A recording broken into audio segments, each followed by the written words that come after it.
ज्येष्ठं वन्दे नन्तगुणार्णवं ज्ञानाचारफलं प्राप्ता नरहत्सिद्धत्रियोगिना नत्वा वक्षेष्ठदा ज्ञानाचारं विश्वारदीपकम्। पंचपरमेष्ठी भगवान की जय। अहिंसामय विश्व धर्म की जय। सिद्धांत शास्त्र की जय। परम पूज्य आचार्य सकल कीर्ति महामुनिराज की जय। चारित्र चक्रवर्ती प्रथमाचार्य शांति सागर जी महाराज की जय। संत शिरोमणि आचार्य गुरु विद्यासागर जी महाराज की जय। शांत मूर्ति वासल रत्नाकराचार्य गुरु सन्मति सागर जी महाराज की जय। 3 कम 9 करोड़ महामुनिराजों की जय। परम पूज्य वस्त्र क्रांति रत्न आचार्य गुरु चंद्रपुर सागर जी महाराज की जय। समस्त आचार्य संघ की जय। आचार्य भगवंत सकल कीर्ती महामुनिराज मूलाचार प्रदीप या महान ग्रंथामध्ये 6व्या अधिकारात ज्ञानाचाराचं वर्णन करत असताना पूर्व चर्चेमध्ये पर्यंकासन, अर्धपर्यंकासन, वीरासन आदी शुभ योगांच्या मध्ये एकाच आसनामध्ये शारीरिक शुद्धीला लक्षात घेऊन सिद्धांत सूत्रांना नमस्कार करून त्यांना हृदयामध्ये विराजमान करून मन वचन कायेच्या शुद्धीपूर्वक सूत्र अथवा सूत्राच्या अर्थाला जे वाचतात, समजावून घेतात, चिंतन करतात, मनन करतात, त्या ज्ञानाविषयी विनय ठेवणे, विनयपूर्वक ते ज्ञान करून घेणे याला विनयाचार म्हणतात. अशा पद्धतीनं सांगून आज उपधान ज्ञानाचाराचं स्वरूप काय आहे ते या ठिकाणी आपल्याला बघायचं आहे.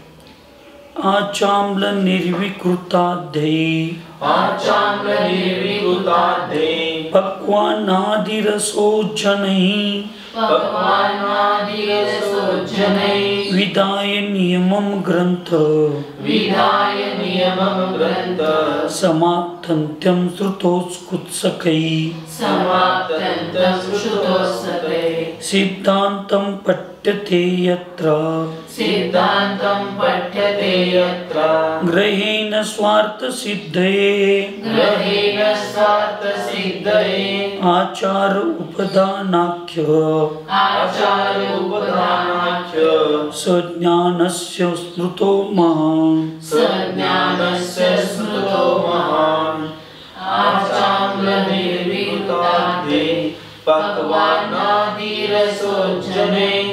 विधाय नियमं ग्रंथ समाप्त्यन्तं श्रुतोऽसते सिद्धान्तं पठते यत्र ग्रहेण स्वार्थ सिद्धये आचार उपदानाख्य सज्ञानस्य स्मृतो महान्।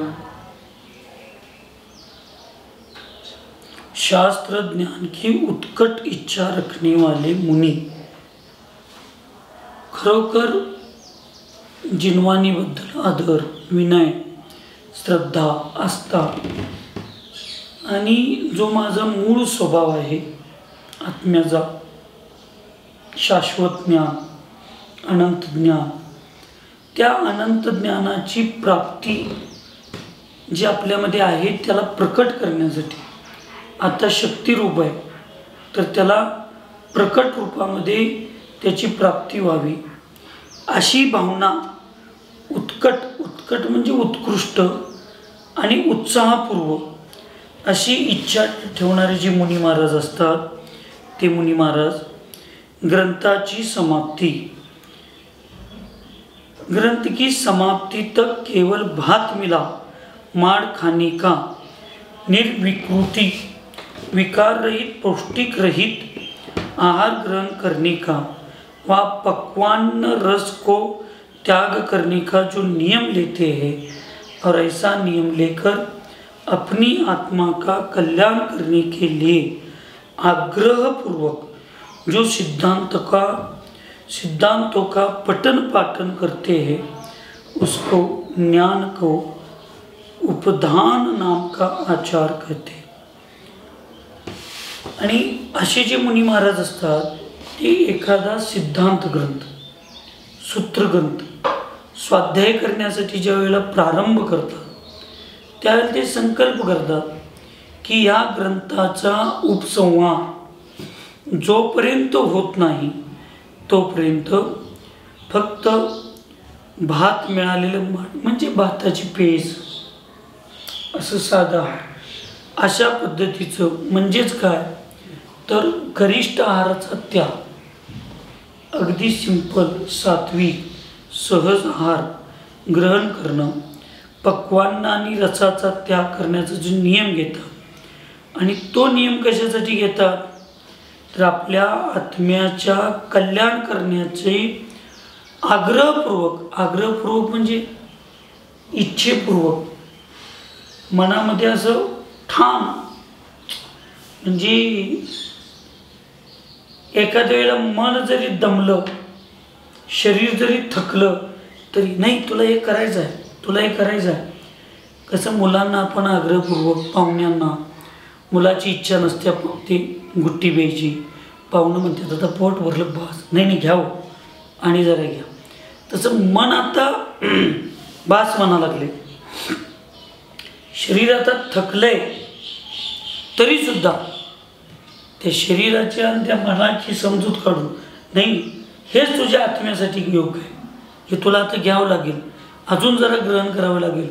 एवढी आत्म्या म्हणजे ज्ञानाबद्दलची जिज्ञासा म्हणजे घेण्याची आसक्ती, असं आग्रहपूर्वक सिद्धांताचं पठण पाठन जे करतात त्याला ज्ञानाचा उपधान नामाचं आचार म्हणजे आचरण म्हटलं जातं. याचा अर्थ काय आहे? याचा अर्थ एवढाच समजावून घ्यायचा आहे की जेवढा काल दोष सांगितलेला आहे आणि जेवढी काल विश्रांती घ्यायची आहे आणि जेवढ्या काळामध्ये साधुचान्य, देवपूजा, देववंदना, स्तुती किंवा सामायिक आधी हे सांगितलेलं आहे, हे का सोडलं तर बाकीच्या वेळामध्ये फक्त आणि फक्त ध्यानामध्ये, ज्ञानामध्ये साधूंचं दोनच लक्षण सांगितलं मुख्य. याचा अर्थ विश्रांती घ्यायचं नाही आणि आहार घ्यायचं नाही असं नाही, पण विश्रांती आणि आहार ह्या दोन क्रिया सोडल्या तर अन्य वेळेला फक्त ध्यान आणि अध्ययन, दोनच गोष्टी. वर्तमानमध्ये आपण ह्या दोन गोष्टी सोडून सगळ्या गोष्टी करतो. करायला या दोनच गोष्टी सांगितल्या, पण ह्याच गोष्टी आपल्याकडं करणं जमत नाही. आणि जे करण्याचा प्रयत्न करायला लागले त्या बाकीच्या सगळ्या गोष्टीला त्यांनी गौण केलं. स्तुती गौण केली, भक्तिस्तू गौण केली, देववंदना गौण केलं, सगळं. मग व्यवहारातले जेवढे काही एक व्यवहार चातुर्य म्हणून साधूंना एक गुण सांगितली, कर्तव्य सांगितली, त्या सगळ्याचा गौण केलं. आणि नुसता करायचं मग नुसता ध्यान ध्यान ध्यान म्हणत बसायचं, नाहीतर केवळ स्वाध्याय स्वाध्याय स्वाध्याय म्हणत बसायचं. अनेकांतवादामध्ये या सगळ्या गोष्टी व्यवहार आणि निश्चयामध्ये आहेत. म्हणून आपल्या अन्य षटक्रियेमधल्या सगळ्या षटक्रिया करून जी वेळ राहते ती वेळ आणि आहार आणि विश्रांती ह्या दोन, एक शरीराला आणि मनाला स्वस्थ ठेवण्यासाठी जे बाह्य निमित्त आहे. किती जरी आपण म्हणलो की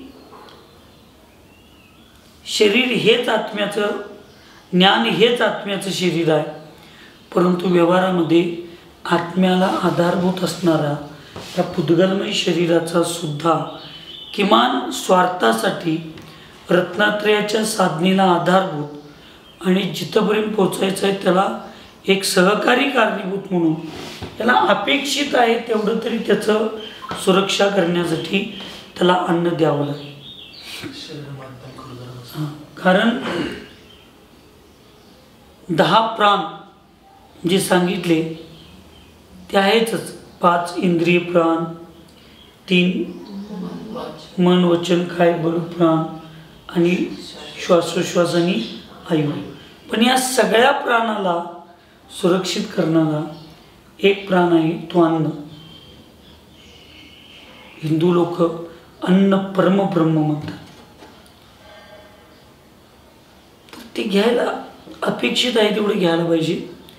आणि पंचम काल आणि शारीरिक थकान कर्माच्या उदयामध्ये जे असते त्याचं निवारण करण्यासाठी थोडी शारीरिक विश्रांती ह्या 2 वेळी सोडल्या आणि मग व्यवहारातले जे साधूंचे कर्तव्य,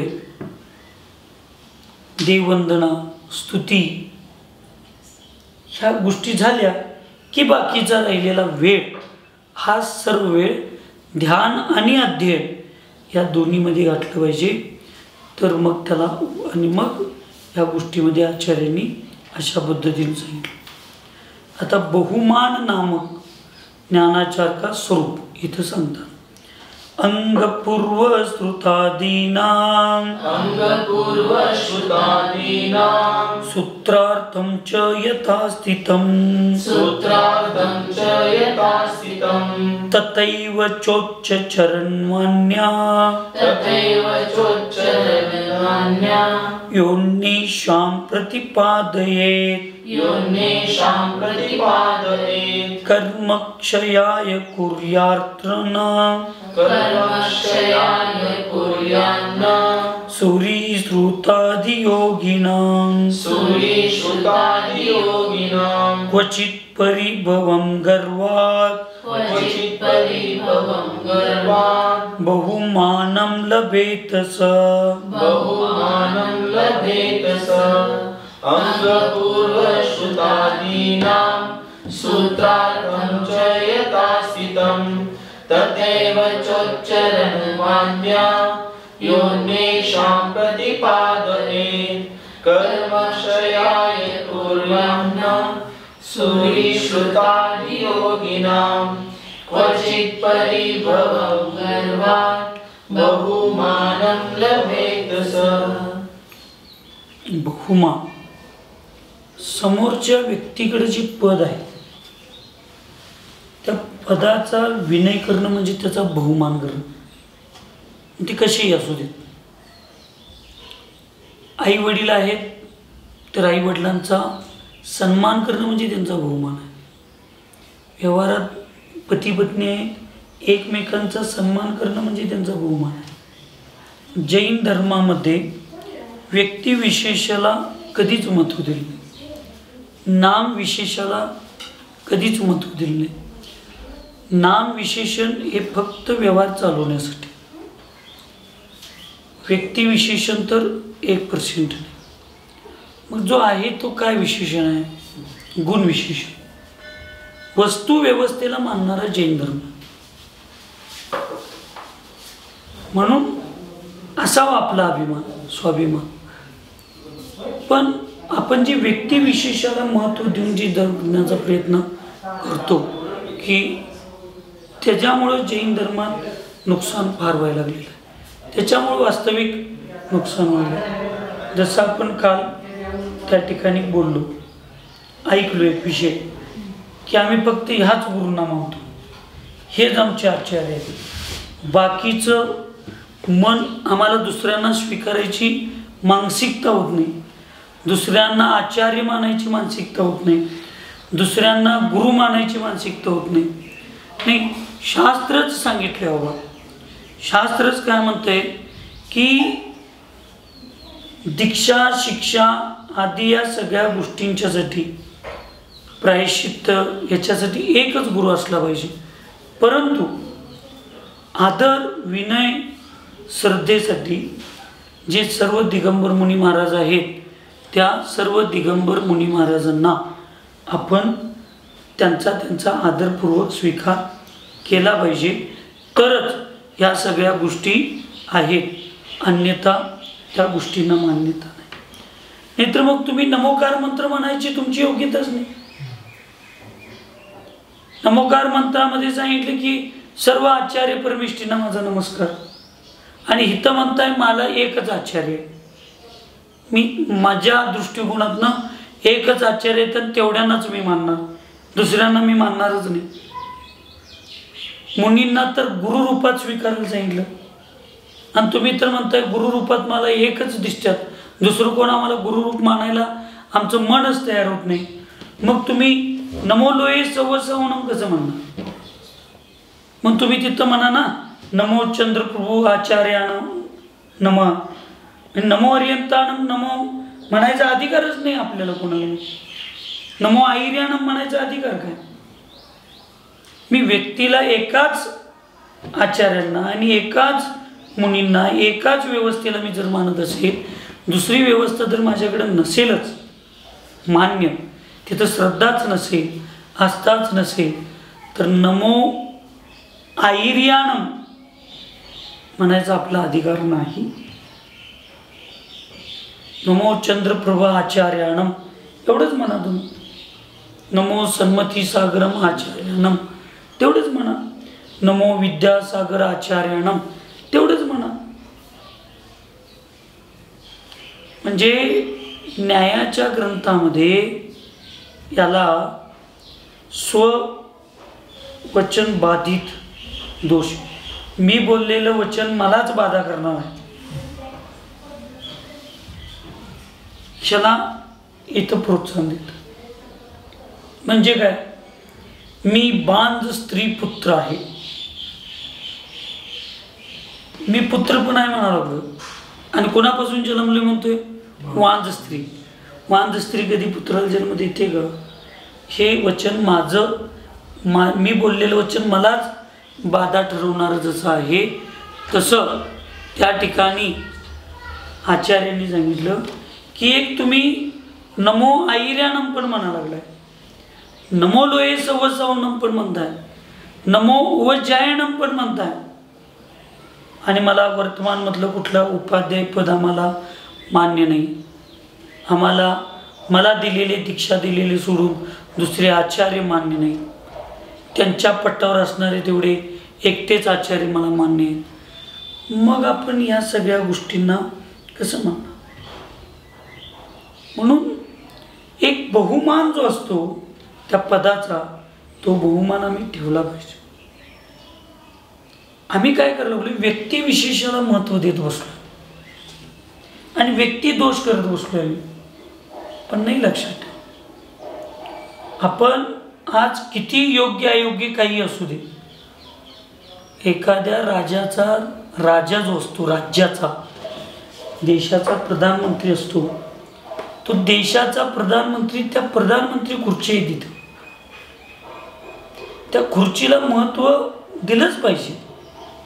याचा अर्थ असं नाही की साधूंच्या पेक्षा त्यांना महत्त्व द्या, पण साधूंना सुद्धा एक समोरचा राजा आहे, त्या राजाचं कर्तव्य तो सगळं पूर्ण पालन करायला लागलाय, तर त्याला आशीर्वाद देण्यासाठी, त्याला उत्साह देण्यासाठी, त्याच्या कामातल्या त्रुटी बरोबर चूक सांगण्यासाठी त्याला बोलवून, त्याला त्याच्या मानानं त्याला मान देऊन, त्याला तिथं आशीर्वाद देऊन त्याला सांगणं, हा सुद्धा त्या पदाचा बहुमानच.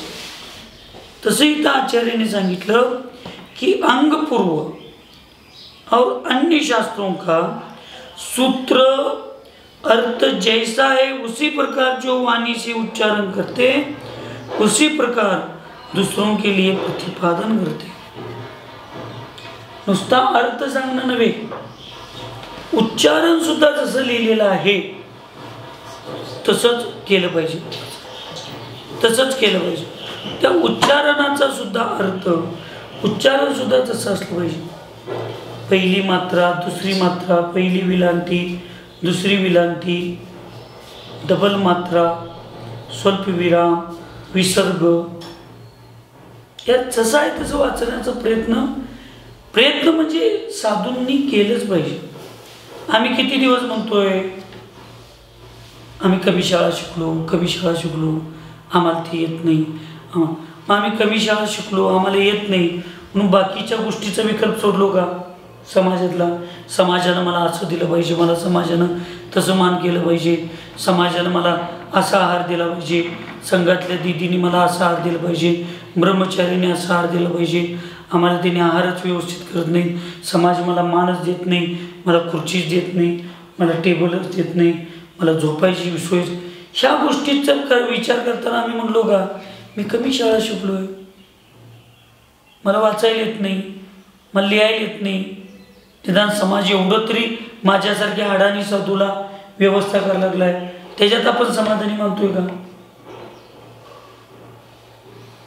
हे एक वाक्य आहे बघा, कुणाकडे अपेक्षा करा. इतनी शक्ति हमें दे ना भगवन, मन का विश्वास कमजोर होना, हम चले नेक रस्ते पे हमसे भूल कर भी कोई भूल होना. हम न सोचे हमें क्या मिला है, हम ही सोचे किया क्या है अर्पण.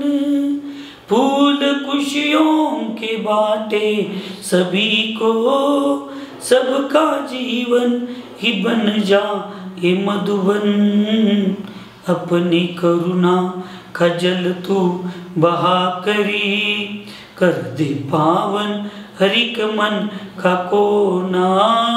हम चले नेक रस्ते पे हमसे भूल कर भी कोई भूल हो न. मी गुरूंच्यासाठी काय केलो, मी संघातल्या ब्रह्मचार्यांच्यासाठी काय केलो, मी संघातल्या ब्रह्मचारिणींच्यासाठी काय केलो, मी ज्या श्रावकांची समाजाची अपेक्षा ठेवायला लागलो त्या समाजासाठी मी काय केलो. ज्यावेळेला वीर सागर महाराजजी आपलं मन न्यूट्रल करून आपण एक प्रश्न जगाला विचारण्याच्या वाटणीचं स्वतःला ज्यावेळी विचारेन ना, तर आपली मान लाजेनं नक्की खाली जाणार आहे. ज्या समाजाचं मी खातोय, जो समाज मला विहार करवतोय, जी मुलं माझ्यासाठी कमंडल घेऊन फिरतात, जी मुलं माझे हातपाय दाबतात, जो समाज ही सगळी व्यवस्था माझी करतोय, त्या समाजाला मी काय दिलो. आपल्याकडं काही उत्तर नाही, आपण काहीही दिलो नाही, पण बोलायला जीभ मुतूर आपली लगेच उचलते. जे संघातले ब्रह्मचारी ब्रह्मचारिणी हे बिचारे आई बाप यांना सोडून येणारी श्रावक ही मुलं कोण आहे? जन्म दिलेल्या आई बापांना सांभाळायला पोरं तयार नाही,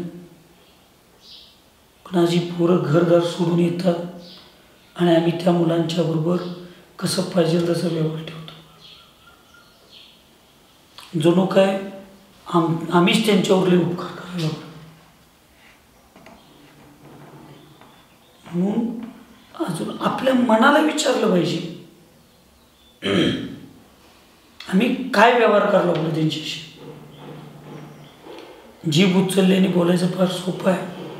ब्रह्मचारी मला आहार व्यवस्थित देत नाही, ब्रह्मचारिणी मला आहार व्यवस्थित देत नाही, समाजातले श्रावक मला आहार व्यवस्थित करत नाही, माझं कमंडल घेत नाही, माझ्याकडे येतच नाही, माझं बघतच नाही. अरे मला त्यांच्याकडं अपेक्षा करण्याच्या अगोदर माझं काहीतरी कर्तव्य आहे की नाही. संस्थेची लोक मला मानच देत नाहीत, आम्ही त्या संस्थेच्या लोकांना कधी विचारलो का कवा आला, तुमचं बरोबर आहे का, तुमचं काय चाललंय, कसं चाललंय. कधी त्यांना बसून एक दोन गोष्टी धर्माच्या शिकवाव्याच्या वाटल्या का, आणि आम्ही त्यांच्याकडं अपेक्षा करतो. म्हणून इथं लिहिलं की उच्चारण आधी सगळं जे आहे हे सगळं करेक्ट असलं पाहिजे. आम्ही जगाकडं अपेक्षा पार करतो, पण स्वतःकडून कुठलंही परिवर्तन करण्याची आपली इच्छा राहत नाही. पण एक लक्षात ठेवा, माणसं बदलून कधीही जीवनात आनंद येणार नाही, गाव बदलून कधीही आनंद येणार नाही.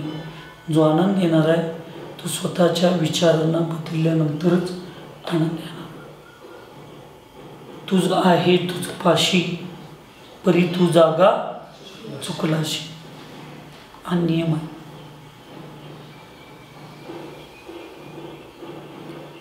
म्हणून दुसऱ्यांना पण बहुमान देण्याचं आपण शिकलं पाहिजे. तर आपण दुसऱ्याकडं अपेक्षा ठेवली पाहिजे. नसेल तर मग तुम्ही ज्या पद्धतीचा व्यवहार समोरच्याशी करशील तसाच व्यवहार तुमच्या सोबत व्यवहारांचा नैसर्गिकरित्या होत असतो. म्हणून अंगपूर्व आणि अन्य शास्त्रांचा सूत्रांचा अर्थ जसा आहे त्याप्रमाणे उच्चारणपूर्वक करणं आणि त्याचप्रमाणे दुसऱ्यांना त्याचं प्रतिपादन करायला पाहिजे. उच्चारण सुद्धा फार महत्त्वाचं आहे. विषय आपला चालला होता की माझी शाळा झाली किती दिवस, ह्या गोष्टी आम्ही किती दिवस म्हणायच्या आणि आम्ही सांगायचं. आचार्य शांतीसागर महाराजांच्या संघामध्ये आचार्य कुंतुसागर होते, ज्यांना लिहायला वाचायला सुद्धा व्यवस्थित येत नव्हतं. पण एकदा फक्त एका विद्वानांनी दिगंबर मुद्रेच्या अभिनय रूपामध्ये असल्यांना तुम्ही सगळ्यांना दीक्षा देऊन समाजावर भार केलाय असे एक वाक्य आचार्य श्रींना ज्यावेळी एका विद्वानानं म्हटलं त्यावेळी त्या महाराजांनी काय केला, ठाम निश्चय केला आणि वयाच्या 60व्या वर्षी त्यांनी संस्कृत शिकले आणि संस्कृतामध्ये ग्रंथ लिहिला. त्या ग्रंथाचं वाचन करताना तेच विद्वान लोक एक दिवस असा आला की विद्वान संगोष्ठीमध्ये शांतीसागर महाराजांना निवेदन करण्यात आलं की त्या महाराजांना पाठवा. बोलणारा बोलून विसरून गेला, पण समोरच्या साधूंनी त्याचा अपमान न समजता त्यांनी स्वतःच्या उन्नतीसाठी प्रयत्न केला. एक श्रावकांनी बोललेलं एका साधूंनी स्वतःच्या उन्नतीसाठी ते शब्द घेतले आणि आज आपण आपल्या गुरूंनी आपल्याला बोललो तर तो अपमान समजून गुरूंच्या प्रती अवहेलना करण्याच्या अभिनय करण्याची मनामध्ये भावना निर्माण होते. मग कसं मला सगळी व्यवस्था मिळणार, कसं मिळणार ना. आमच्या मनात शास्त्राबद्दल असतं आहे ना भगवंतांच्या मंदिराबद्दल असतं आहे, मिळणार. हे जे 8 प्रकार आहेत ना, ह्या 8 प्रकारामुळे ज्ञानावर कर्माचा क्षोभक्षम वाढणार आहे. केवळ ज्ञानाची प्राप्ती ह्या 8 गोष्टी सहित चारित्र्याचं पालन केलं तर होणार आहे. नाहीतर काय, अभव्य मुनी महाराजांना मिथ्या दृष्टीला सुद्धा 11 अंग 9 पूर्वापर्यंत ज्ञान असते, पण त्याच्याकडे हे काय नसते. म्हणून सांगताना सुद्धा अर्थ मला जसा लिहिलाय त्याचा अर्थ जसा निघतो तसंच सांगायला पाहिजे. प्रथमानयुगच्या प्रमाणे याचा अर्थ काय, कर्णानुयुगच्या अपेक्षेने इथे या शब्दाचा अर्थ काय. जसं दर्शन या शब्दाचे अर्थ 3 आहे, इथे 3 काय काय,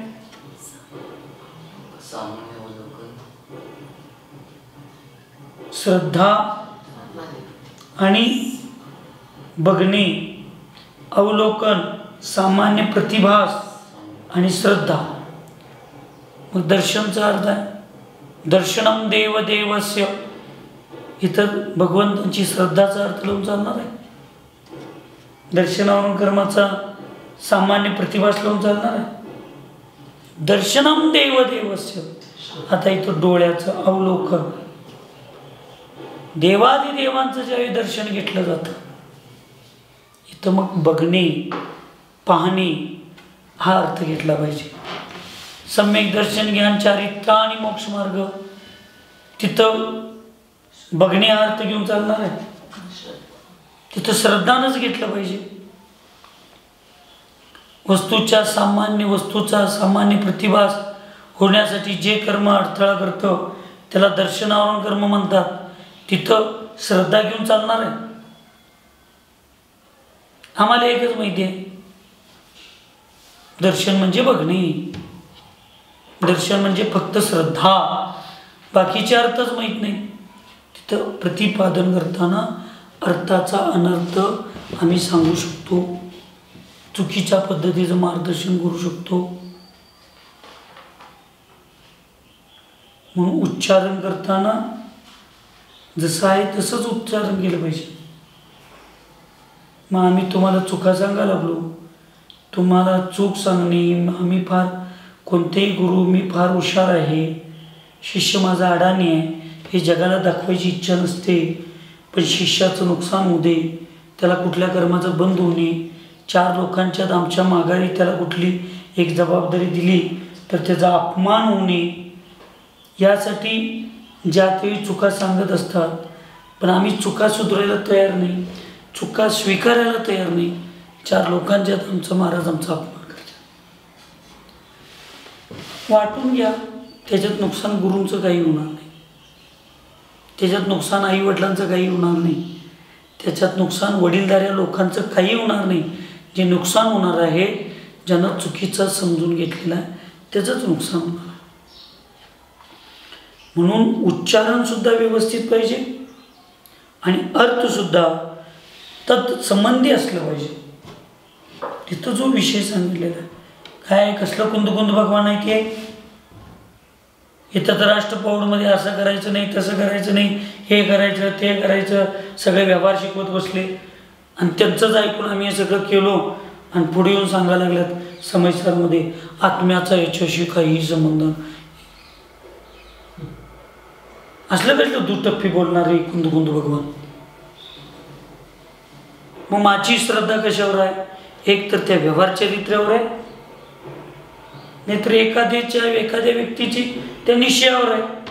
मग निश्चयावर ज्याचं म्हणजे समाधान, ज्याला आनंद आलाय, तो कुंद भगवंतांना त्या समयसारातलाच कुंद खरा समजतात. आमच्यासारख्याला टाळी वाजवून भक्ती करून देवपूजा गुरुपास्ती ह्याच्यात ज्याला आनंद आलेला आहे, तुम्ही कुंद भगवंतांना फक्त व्यवहारातला कुंद भगवान मानायला तयार आहे, दुसरी बाजू मला स्वीकारायलाच मी तयार नाही. कुंद भगवंत बरोबरच आहेत.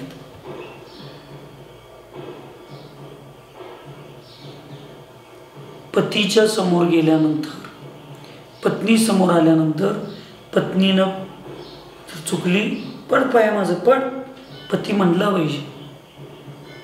आणि तोच पती आईपाशी गेल्यानंतर आईला म्हणाल पाया पड म्हणून. ती पण स्त्री, तर ती पत्नी आहे, तिला पाया पडायला लावणं गरजेचं आहे. पण ती आई आहे, तिचं पाया पडणं गरजेचं आहे. एका ठिकाणी स्वाभिमान असला पाहिजे आणि एका ठिकाणी नम्रता असली पाहिजे. मग दोन्ही बायकाच आहे, काय होते त्याला म्हणून चालत. भूमिकेप्रमाणे, आपल्या भूमिकेप्रमाणे जिनवाणीत जी भूमिका आहे त्या जिनवाणीच्या भूमिकेप्रमाणे जो अर्थ निघतो, जो अर्थ लागतो, तो अर्थ सांगितला पाहिजे. आणि उच्चारण सुद्धा तिथं व्यवस्थित पाहिजे. सगळीजण वीत रागाय नमः, जी वित्त आहे अर्थ पैशासंबंधी ते वी लिहितात, पहिली विलांटी.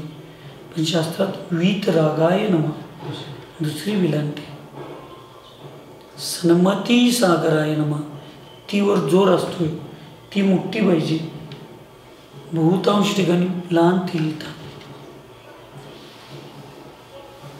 या सगळ्या गोष्टींचा विचार, उच्चारण व्यवस्थित झालं पाहिजे.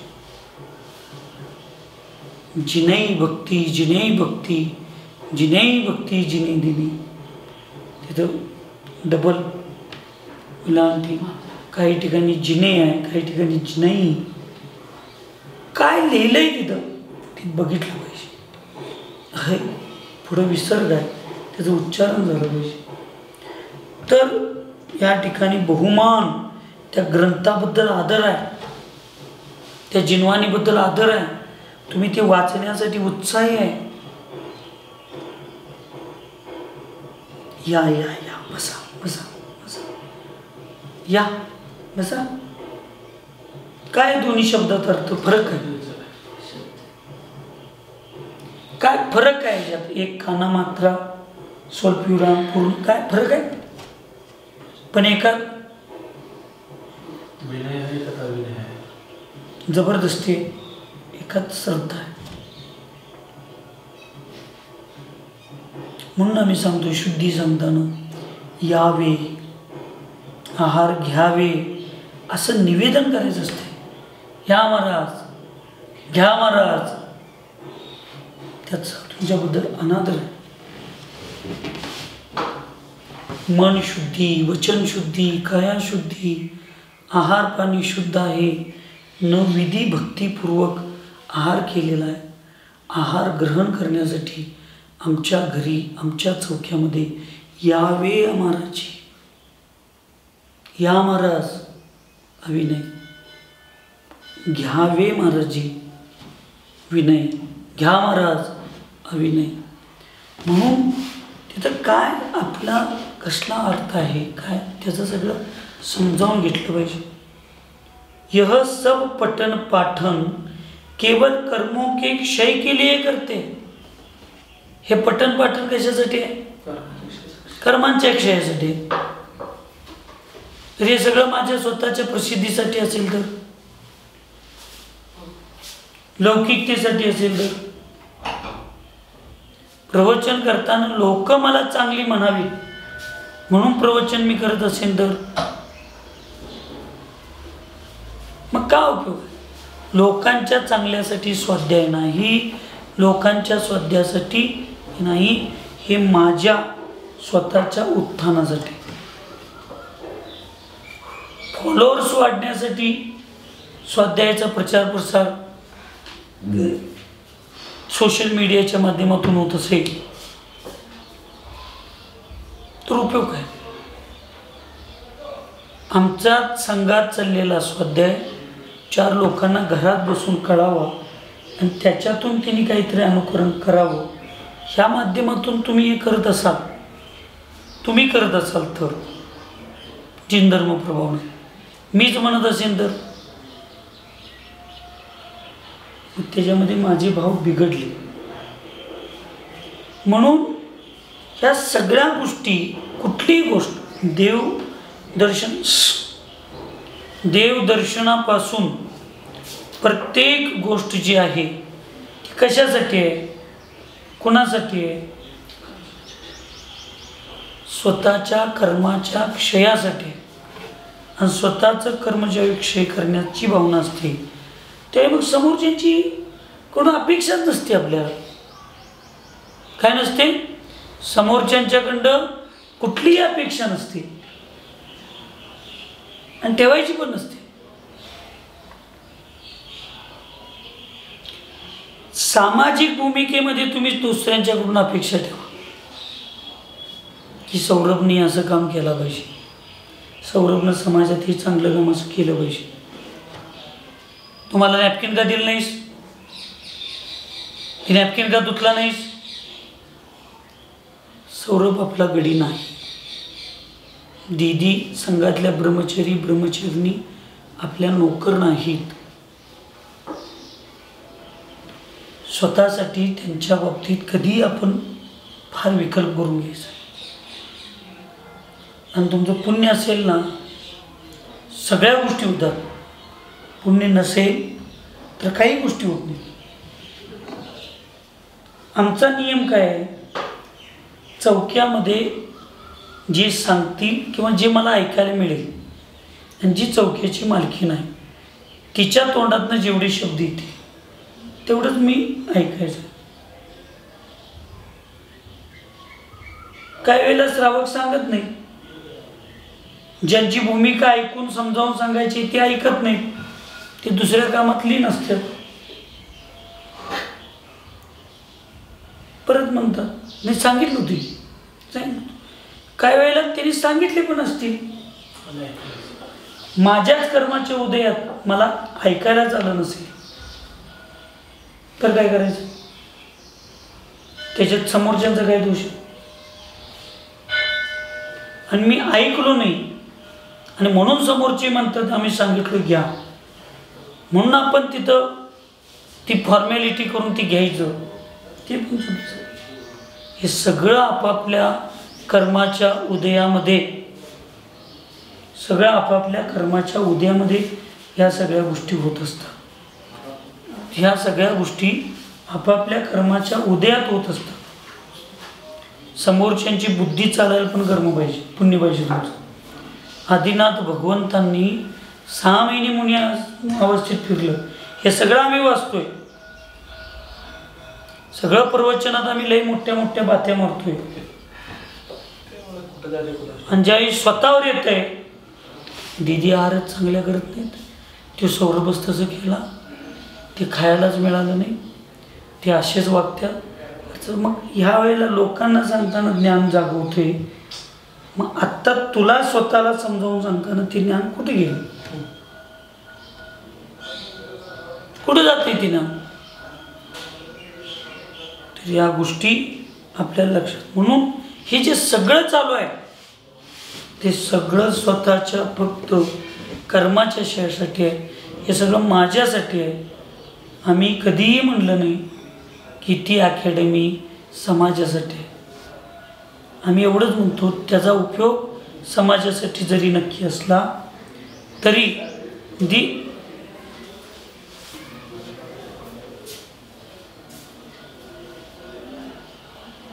त्याचा उपयोग जरी तो समाजासाठी असला आणि आम्ही तिथं सेवा करण्याची जरी भावना केली तर ती माझ्या स्वतःच्या ज्ञानासाठी. आज हॉस्पिटल सगळीजण मिळून निर्माण करते. आम्ही त्या समाजाला म्हटलं पाहिजे, त्या कमिटीला म्हटलं पाहिजे की आम्हाला एक साधू संतांची वयोवृत्ती करण्याची तुम्ही आम्हाला संधी दिला, कारण आमच्याकडे काही नाही, आम्ही काही करू शकणार नाही, तुम्ही हे करून. आम्हीच त्यांना म्हणायला लागलो तर तुमच्यासाठी आम्ही कमिटीसाठी काय करायला लागलं. जी प्रत्येक गोष्ट स्वतःच्या कर्माच्या क्षयासाठी आहे. हम न सोचे हमें क्या मिला है, हमें सोचे किया क्या है आपण. त्यामुळं आम्ही आमच्या जीवनात आमच्या सिनियर साधूंच्या बद्दल, आमच्यासोबत कोण कसं वागलं आम्ही कधीच विचार केला नाही आणि आम्ही ते लक्षात पण ठेवलं नाही. आम्हाला फक्त एवढंच कळते की ते आपल्या समोर आल्यावर आपण त्यांच्याशी कसं वागलं पाहिजे, आपल्या गुरूंनी आपल्याला काय संस्कार केलेत. प्रमाणाची प्रामाणिकता व्यवहारानं सिद्ध होते हे न्याय ग्रंथात सांगितलं, न्याय ग्रंथात सांगितलं. मग तुम्ही तुमच्या सिनियर साधूंशी कसा व्यवहार करता, म्हणजे तुमच्या गुरूंनी दिलेले संस्कार किती बरोबर आहे हे तुमच्या व्यवहारावर कळणार आहे. नाही त्यांनी माझ्याशी असं वागल्यात, त्यांनी माझ्याशी तसं वागल्यात. अरे त्यांनी तुझ्याशी कसंही वागू देत, तू त्यांच्याशी कसं वागलं पाहिजे. आणि याच्यात कर्माची निर्जरा तुझी होणार आहे. तू समोरच्यांचा विनय केलास तर कर्माचा निर्जरा कुणाची होणार आहे, आपल्या स्वतःची. मग त्याच्यात सुख कुणाला मिळणार आहे, आनंद कुणाला मिळणार आहे. मग आम्ही त्यांच्या बाबतीत काय एवढं तिरस्कार करायला लागलो. तिरस्कार केल्यावर काय बांधणार आहे, पाप कर्म बांधणार आहे. त्याचं दुःख कुणाला होणार आहे, आज आम्ही भोगायच लागलो. ते पूर्वीच्या पाप कर्माचा बंध आज उदयात आलाय म्हणून त्याची दुःख भोगायला लागलोय. निमित्त फक्त दुसरं आहे. मग आम्ही एवढं 10-10, 12-12, 14-14 तास अभ्यास करून बाह्य निमित्तालाच जर कारणीभूत धरून आम्ही त्याच्याबद्दल राग द्वेष करत असेल तर मग उपयोग काय आपल्या ज्ञानाचा. म्हणून हे सगळं जे चालू आहे, मी जिनवानी वाचायला लागलोय, पूर्वीच्या आचार्याने लिहून ठेवलंय, त्याचा काय तर उपयोग व्हायला पाहिजे का नको, कोणासाठी, लोकांसाठी. पूर्व आचार्यांच्यावर उपकार करायसाठी आम्ही वाचायला लागलोय. पूर्व आचार्यांनी आमच्यावर किती उपकार करून ठेवले की आज हे नसते तर आम्ही कुठं असतो. म्हणून त्या आचार्यांचा विनय केला पाहिजे, ते जिनवानीचा. म्हणून कर्माच्या क्षयासाठी हे सगळं केलं पाहिजे. तथा अभिमान से आचार्य शास्त्र व किसी योगी का कभी तिरस्कार नहीं करते, उसको बहुमान नाम का ज्ञानाचार कहते.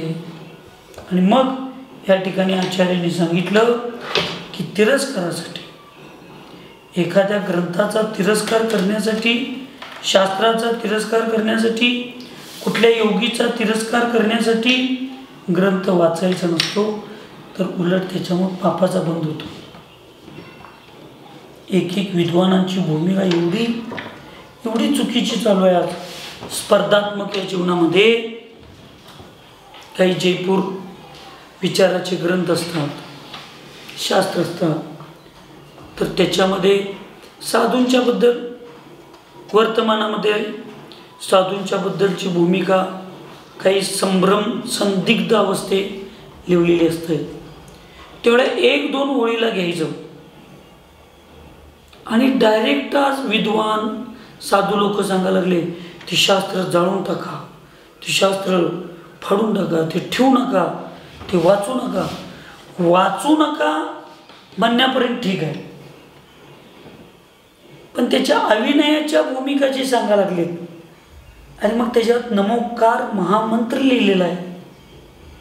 खालचा अर्थ नक्की चुकीचा असेल, पण त्याच्यात जे सूत्र आहेत, त्याच्यात जे गाथा आहेत संस्कृत प्राकृत मधल्या, त्या पूर्व आचार्यांनी लिहिलेल्या आहेत.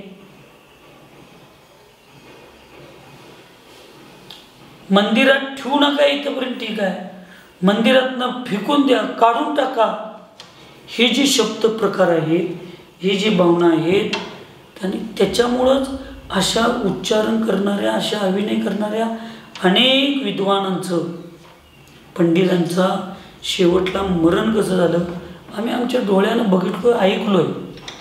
का? एक त्याच्यामध्ये भाषांतरामध्ये चुकीचं लिहिलं म्हणून त्या एखाद्या ट्रस्टच्या विरोधात आमची भूमिका आहे म्हणून त्याच्यात लिहिलेले सगळे ग्रंथच आम्ही चुकीचे म्हणून सांगायला लागलो. पण ती सूत्र, ते गाथा, तो नमोकार महामंत्र, एका नमोकार महामंत्र पाण्यावर लिहिलेल्या नमोकार मंत्रावर पाय दिला तर तो नरकाला गेला, शुभम चक्रवर्ती. आणि इथं तर सूत्र नमोकार मंत्र लिपिबद्ध आहे, सूत्र आहेत, गाथा आहेत, आणि त्याला टाकून फेकून द्या अशा प्रकारचे शब्द उच्चारण केल्यावर तो जिनवाणीचा कसा आदर राहील. तर या सगळ्या गोष्टींचा आपण सगळ्यांनी सूक्ष्मतेनं आणि निस्वार्थतेनं निपक्षपणे त्याचं ज्यावेळी चिंतन करतो त्यावेळेला स्वाध्याय, हे ज्ञान, ही जिनवाणी आमच्या स्वतःच्या कर्माच्या निर्जरेसाठी आहे, ही कुणाचा तिरस्कार करण्यासाठी आणि कुणाचं नुकसान करण्यासाठी नाही, ही भूमिका आपल्या लक्षात आली पाहिजे. आणि तसं आपण सगळ्यांनी आपला व्यवहार ठेवला पाहिजे.